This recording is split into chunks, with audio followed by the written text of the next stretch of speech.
दोस्तों, दुनिया का सबसे बड़ा फासला अमीर गरीब का नहीं, भूख और सपनों का होता है।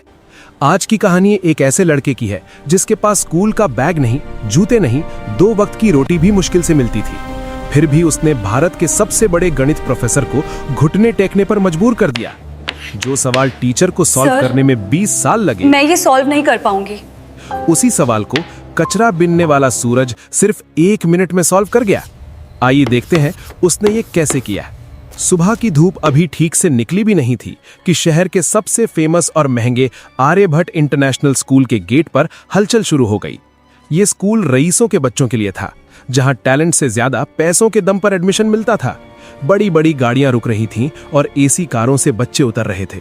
उनके कपड़े चमक रहे थे, उनके जूतों पर धूल का एक कण भी नहीं था। लेकिन इसी चमक दमक से दूर स्कूल की दीवार के ठीक बाहर कूड़े के ढेर के पास एक 12 साल का लड़का खड़ा था। उसका नाम था सूरज। सूरज का हुलिया ऐसा था कि लोग उसे देखकर मुंह बना लेते थे। उसके कपड़े गंदे थे, शर्ट के बटन टूटे हुए थे और पैरों में अलग अलग रंग की हवाई चप्पलें थीं, जो शायद उसे किसी कचरे के डिब्बे में मिली होंगी। उसके कंधे पर प्लास्टिक का एक बड़ा सा बोरा लटक रहा था। लेकिन अगर आप ध्यान से सूरज की आंखों में देखते तो वहां आपको भूख नहीं, एक अजीब सी चमक दिखाई देती। सूरज कचरा बीनता था, लेकिन उसका ध्यान प्लास्टिक की बोतलों पर कम और स्कूल के अंदर से आने वाली आवाजों पर ज्यादा रहता था। उसे कूड़े के डिब्बों में ज्यामिति के शेप्स दिखते थे। उसे गाड़ियों के नंबर प्लेट्स में मैथ्स के पैटर्न नजर आते थे। वो कभी स्कूल नहीं गया था, लेकिन ऊपर वाले ने उसे एक ऐसा दिमाग दिया था जो कैलकुलेटर से भी तेज चलता था। आज स्कूल में माहौल कुछ अलग था। 12वीं क्लास में सन्नाटा छाया हुआ था। क्लास में प्रोफेसर दिग्विजय सिंह आए। दिग्विजय सर शहर के सबसे सख्त मैथ्स टीचर माने जाते थे। उनके बारे में कहा जाता था कि उनके सवाल बच्चों के पसीने ही नहीं, जान भी निकाल देते हैं। दिग्विजय सर आज बहुत गुस्से में लग रहे थे। उन्होंने हाथ में पकड़े डस्टर को जोर से टेबल पर पटका। धूल, वो चिल्लाए, तुम सबके दिमाग में धूल भरी है। तुम्हें लगता है कि तुम्हारे पापा के पैसे तुम्हें पास करवा देंगे? गणित बाजार में मिलने वाली सब्जी नहीं है जिसे पैसों से खरीदा जा सके। ये मेहनत मांगती है। पूरी क्लास डरी हुई थी। दिग्विजय सर ने चौक उठाई और ब्लैक बोर्ड की तरफ मुड़े। उन्होंने बोर्ड पर एक सवाल लिखना शुरू किया। ये कोई आम सवाल नहीं था। ये फर्मैट्स लास्ट थ्योरम और क्वांटम मैथ्स का एक ऐसा उलझा हुआ सवाल था जिसे देखकर अच्छे अच्छे प्रोफेसर्स के हाथ कांप जाएं। बोर्ड पर अजीबो गरीब निशान और नंबर भर गए। 10 मिनट तक वो लिखते रहे। जब वो पीछे मुड़े तो उनकी आंखों में एक चैलेंज था। ये सवाल, उन्होंने भारी आवाज में कहा, मैंने अपनी जवानी के 15 साल इसे हल करने में लगा दिए। ये आज भी अधूरा है। मैंने इसे दी इम्पॉसिबल इक्वेशन नाम दिया है। मैं तुम अमीर बच्चों को खुली चुनौती देता हूं। तुम्हारे पास इंटरनेट है, ट्यूटर्स हैं, दुनिया भर की किताबें हैं। अगर कल सुबह तक किसी ने इसका सही जवाब निकाल दिया तो मैं अपनी टीचिंग की नौकरी छोड़ दूंगा और उस स्टूडेंट को अपनी सोने की घड़ी इनाम में दूंगा। क्लास का टॉपर, जिसका नाम विक्रम था, उसने चश्मा ठीक करते हुए सवाल को देखा और मन ही मन हार मान ली। ये सवाल सिलेबस के बाहर नहीं, दुनिया के बाहर का था। घंटी बजी और प्रोफेसर गुस्से में पैर पटकते हुए बाहर चले गए। बच्चे भी बड़बड़ाते हुए निकले। पागल है बुढ़ा, विक्रम ने अपने दोस्त से कहा। यह सवाल कोई इंसान हल कर ही नहीं सकता। लेकिन किसी ने ध्यान नहीं दिया कि क्लास की खिड़की के बाहर लोहे की जाली से चिपका हुआ सूरज खड़ा था। उसकी काली पड़ी उंगलियां जाली को कसकर पकड़े हुए थीं। उसकी नजरें उस बोर्ड पर लिखे सवाल पर जमी हुई थीं। उसे वो सवाल डरावना नहीं लग रहा था। उसे वो सवाल एक खूबसूरत कविता जैसा लग रहा था। नंबर उसके दिमाग में नाचने लगे। उसे ऐसा लगा जैसे वो सवाल उससे बात कर रहा हो, उसे बुला रहा हो। सूरज वहां तब तक खड़ा रहा जब तक चपरासी ने उसे डंडा दिखाकर भगा नहीं दिया। भाग यहां से भिखारी, स्कूल को गंदा कर रहा है, चपरासी चिल्लाया। सूरज भाग गया, लेकिन उसका दिमाग वहीं क्लासरूम में छूट गया था। दोस्तों, कहानी में आगे क्या हुआ ये जानने से पहले अगर आप ऐसी ही दिल को छू लेने वाली कहानियां सुनना पसंद करते हैं तो अभी हमारे चैनल को सब्सक्राइब कर लें ताकि कोई भी नई कहानी आपसे मिस ना हो। रात हो चुकी थी। शहर सो रहा था, लेकिन सूरज की झुग्गी में नींद नहीं थी। उसका शराबी पिता खर्राटे ले रहा था और मां बीमार पड़ी थी। घर में खाने को कुछ नहीं था। सूरज का पेट भूख से मरोड़ रहा था, लेकिन आज उसे भूख से ज्यादा बेचैनी उस सवाल की थी। वो सवाल उसे सोने नहीं दे रहा था। उसके दिमाग में बार बार वो सिंबल्स आ रहे थे। रात के 2 बजे जब रहा नहीं गया तो सूरज उठा। उसे लगा कि अगर वो उस सवाल को हल कर लेगा तो शायद उसके मन का शोर शांत हो जाएगा। वो चुपके से अपनी झुग्गी से निकला और स्कूल की तरफ दौड़ा। स्कूल का पिछला गेट टूटा हुआ था, जहां से वो अक्सर प्लास्टिक उठाने अंदर घुसता था। आज वो प्लास्टिक उठाने नहीं, कुछ सीखने जा रहा था। स्कूल के गलियारे अंधेरे में डूबे थे। गार्ड सामने वाले गेट पर सो रहा था। सूरज परछाई की तरह क्लासरूम की खिड़की तक पहुंचा। खिड़की खुली थी, वो अंदर कूद पड़ा। क्लास में घुप्पा अंधेरा था, बस बाहर स्ट्रीट लाइट की हल्की रोशनी आ रही थी जो सीधे ब्लैक बोर्ड पर पड़ रही थी। बोर्ड पर वो सवाल अभी भी वैसे ही लिखा हुआ था जैसे कोई भूत मुंह खोले खड़ा हो। सूरज धीरे धीरे आगे बढ़ा, उसके पैर कांप रहे थे। डर इस बात का नहीं था कि वो पकड़ा जाएगा, डर ये था कि क्या वो इसे कर पाएगा। उसने टीचर की मेज से एक चौक का टुकड़ा उठाया। वो चौक उसके खुरदरे गंदे हाथों में अजीब लग रही थी। उसने लिखना शुरू किया। खट खट। सन्नाटे में चौक की आवाज गूंजने लगी। पहले वो धीमा था, लेकिन जैसे जैसे सवाल सुलझता गया उसकी रफ्तार बढ़ती गई। सूरज भूल गया कि वो भूखा है, वो भूल गया कि वो एक कचरा बीनने वाला है। इस वक्त वो सिर्फ एक गणितज्ञ था। उसके दिमाग में कायनात के सारे ताले खुल रहे थे। उसे वो रास्ता मिल गया था जो प्रोफेसर दिग्विजय को 15 साल में नहीं मिला। पसीने से भीगा, धूल में सना सूरज 3 घंटे तक लगातार लिखता रहा। पूरा बोर्ड भर गया और अंत में उसने एक बॉक्स बनाया और उसमें जवाब लिखा 0। इतना बड़ा तूफान और जवाब सिर्फ 0। सूरज पीछे हटा। उसने बोर्ड को देखा और उसके चेहरे पर एक ऐसी मुस्कान आई जो शायद उसे पेट भर खाना खाने पर भी ना मिलती। उसने चौक रखी, खिड़की से कूदा और रात के अंधेरे में अपनी दुनिया कूड़े के ढेर की तरफ वापस चला गया। अगली सुबह 8 बजे प्रोफेसर दिग्विजय क्लास में आए। उनका मूड कल से भी ज्यादा खराब था। हाँ भाई, किसी ने कोशिश की? उन्होंने ताना मारते हुए पूछा। पूरी क्लास शांत थी। विक्रम खड़ा हुआ। सर, हमने गूगल पर भी चेक किया, ऐसा सवाल कहीं नहीं है, ये गलत सवाल है। प्रोफेसर हंसने ही वाले थे कि उनकी नजर बोर्ड पर पड़ी। उनका हाथ कांपने लगा।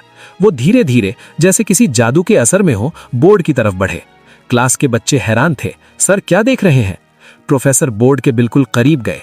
उन्होंने चश्मा उतारा, पोंछा और फिर पहना। स्टेप 4, ये तरीका। हे भगवान, स्टेप 12, यहां तो इसने समय को ही बदल दिया। प्रोफेसर बड़बड़ा रहे थे।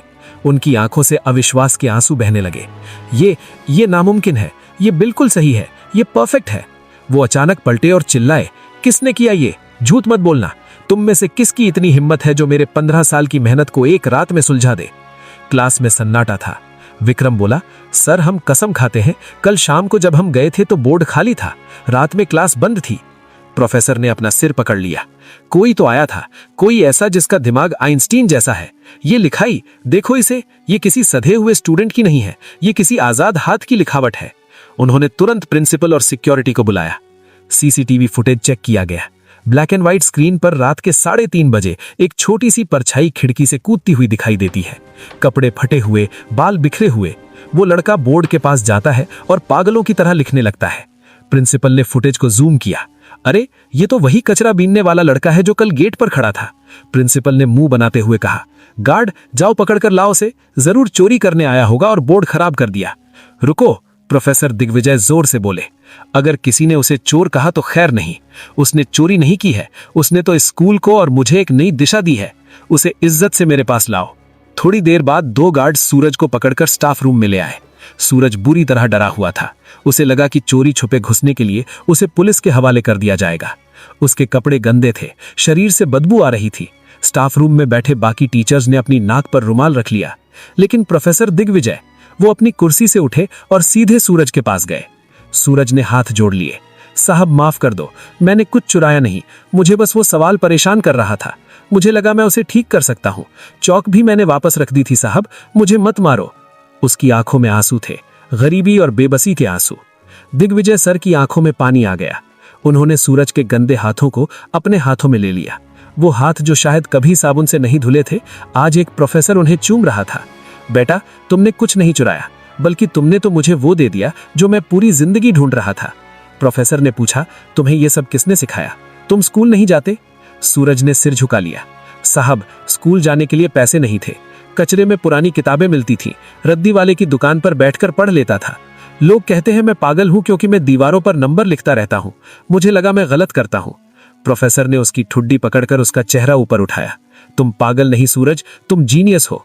तुम वो हीरा हो जिसे दुनिया ने कीचड़ समझकर फेंक दिया था। प्रोफेसर उसे लेकर क्लासरूम में गए, वही क्लास जहां अमीर बच्चे बैठे थे। सूरज दरवाजे पर ही रुक गया। अंदर आओ, प्रोफेसर ने कहा। जैसे ही सूरज अंदर आया, बच्चे हंसने लगे। अरे, ये तो कचरे वाला है, छी, कितनी बदबू आ रही है। प्रोफेसर ने डस्टर पटका। खामोश, अपनी जुबान बंद रखो।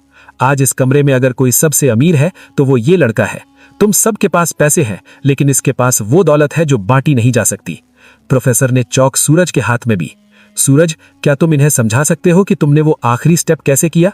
सूरज ने कांपते हाथों से चौक पकड़ी। पहले उसे डर लगा, लेकिन जैसे ही चौक बोर्ड पर चली उसका डर गायब हो गया। वो समझाने लगा। उसकी आवाज में भरोसा था। उसने बताया कि कैसे उसने हवा की गति और समय को जोड़कर वो सवाल हल किया। जब उसने बोलना बंद किया तो क्लास में सुई गिरने जितनी शांति थी। जो बच्चे उसे बुरी नजर से देख रहे थे, अब उनकी आंखों में इज्जत और हैरानी थी। प्रोफेसर दिग्विजय ने अपनी कलाई से सोने की घड़ी उतारी और सूरज की कलाई पर बांध दी।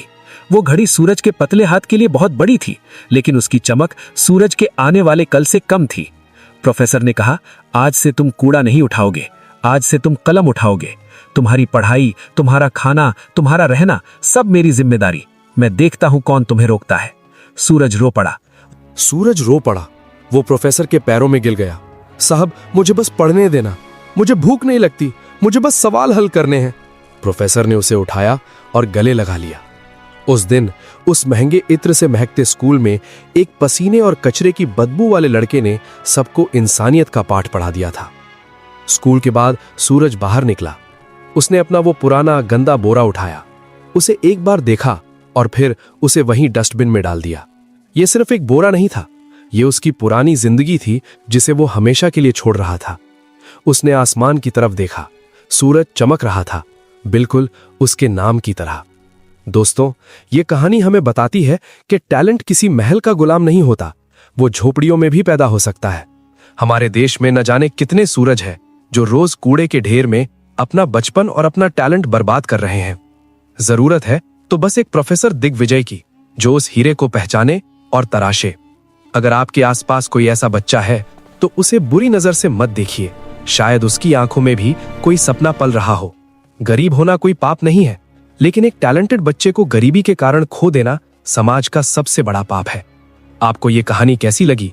क्या आपने भी कभी किसी ऐसे छुपे हुए टैलेंट को देखा है? कमेंट करके जरूर बताएं। और अगर इस कहानी ने आपकी आंखों में आंसू ला दिए हों तो इसे लाइक और शेयर जरूर करें। याद रखिए, असली अमीर वो नहीं जिसके पास नोट है, असली अमीर वो है जिसके पास ज्ञान है। जय हिंद।